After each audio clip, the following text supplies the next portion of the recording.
As we had discussed mathematical analysis of non-recursive algorithms in the previous video, we will apply the same analysis framework for recursive algorithms.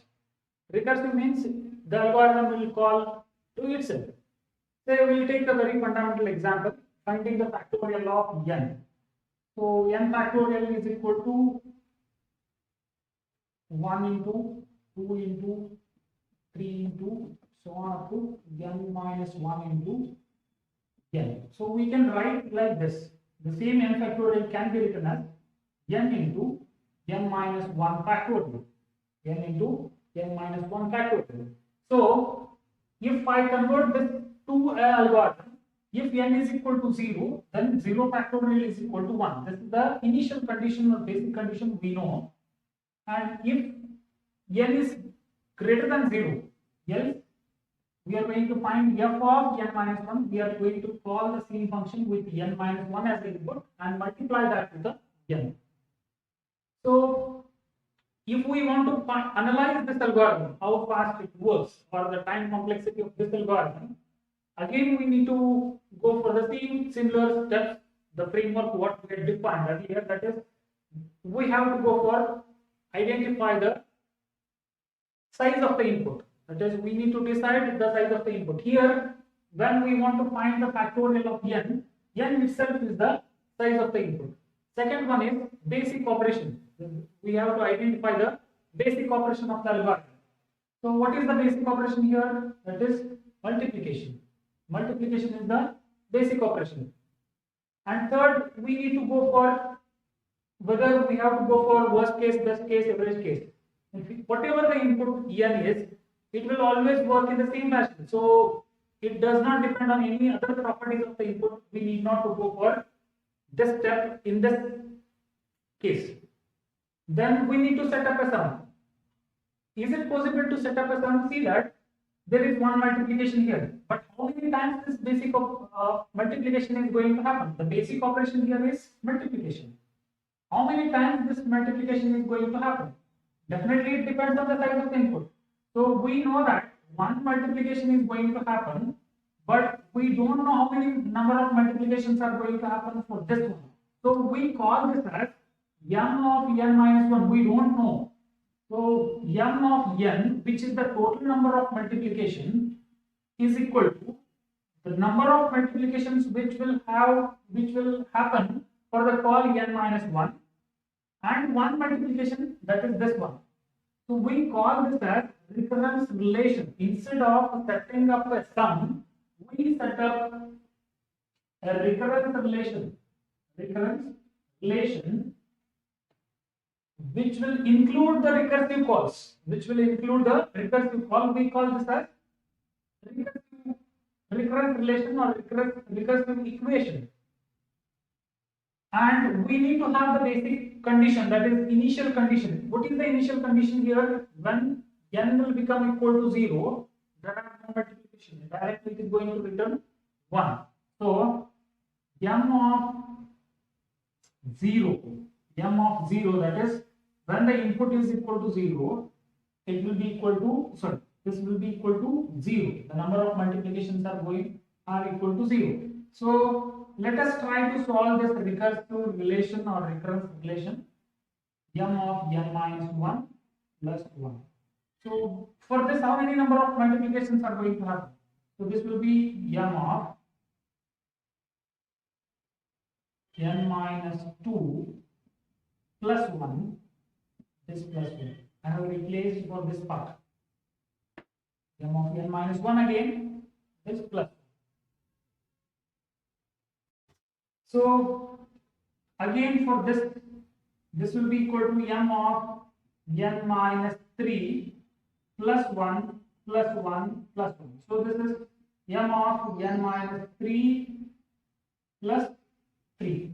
See, if we go on doing like this, say for some I, it will be m of n minus I plus I. And we know that basic condition that m of 0 is equal to 0. So we know only the term, if we make this 0, we know some answer. Right? How to make this term as 0? If I replace some value for I, this term will become 0. When it will become 0? It will become 0 when it is n minus n. So replace I is equal to n in this one. So it will become m of 0 plus n. Right? So m of 0 is 0. So 0 plus n. So this will be equal to n. The number of times the basic operation is going to happen is equal to n here. So the fourth step is we need to set up a recurrence relation for the number of times the basic operation is executed. We need to solve that recurrence relation, okay, and we need to find the order of growth. This is one example. Similarly, we will go for one more example.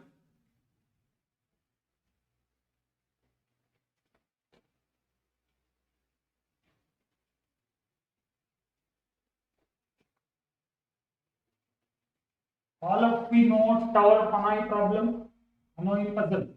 Say there are 3 pegs with some number of plates.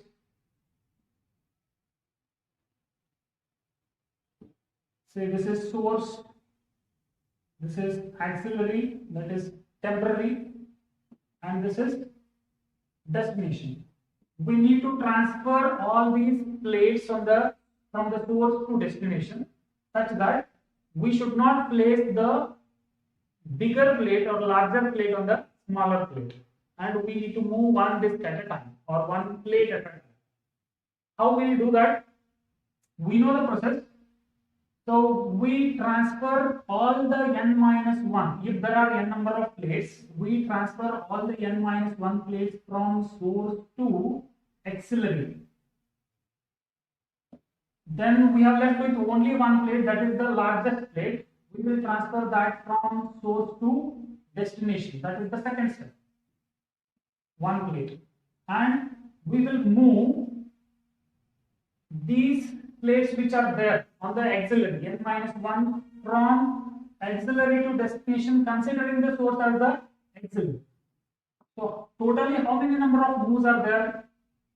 We don't know exactly how many number of moves, but there will be m of n minus 1 moves for n number of disks plus one largest disk from the source to destination, and another m of n minus 1 moves from auxiliary to destination, considering the source as the auxiliary.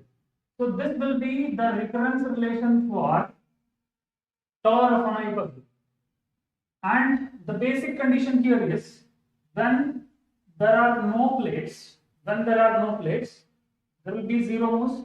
If there is a single plate or single disk, we transfer directly from source to destination, so there is only one move. So we know these basic or initial conditions. So we will try to solve this. This will be equal to 2 into m of n minus 1 plus 1. So this again I will have to go for back substitution. This will be 2 into m of n minus 2 plus 1 plus 1. So this will be equal to 4 into m of n minus 2. 2 into 1 is 2 plus 1. So again we need to find some back substitution. 4 into 2 into m of n minus 2, sorry, n minus 3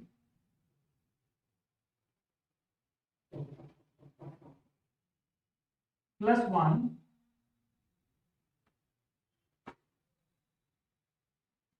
plus 2 plus 1. So this will be 8 into m of n minus 3 plus 4 plus 2 plus 1. So if I go on doing like this, it will be something like 2 raised to I m of n minus I plus, see this sequence, this is 2 raised to I minus 1 plus 2 raised to 1 plus 2 raised to 0.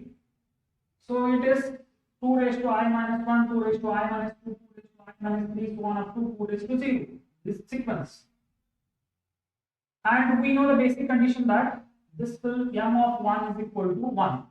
When this term will become 1, n minus I, if I replace I is equal to n minus 1, if I replace I is equal to n minus 1, this term will become m of 1. So this will be 2 raised to n minus 1 m of 1 plus 2 raised to n minus 1 that is 2 raised to n minus 2 plus 2 raised to n minus 3 so on and 2 raised to 0. Right? You can directly replace this with some formula that is 2 raised to n minus 1. 2 raised to n minus 1. So this term is 2 raised to n minus 1 and this is 2 raised to n minus 1 minus 1.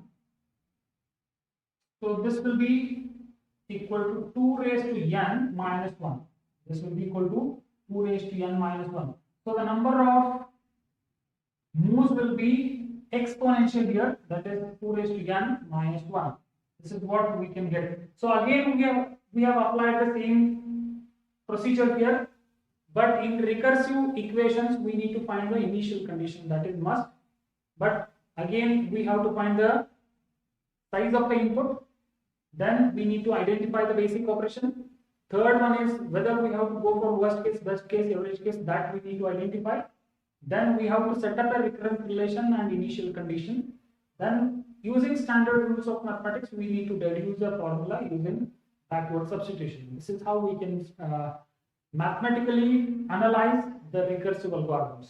Thank you.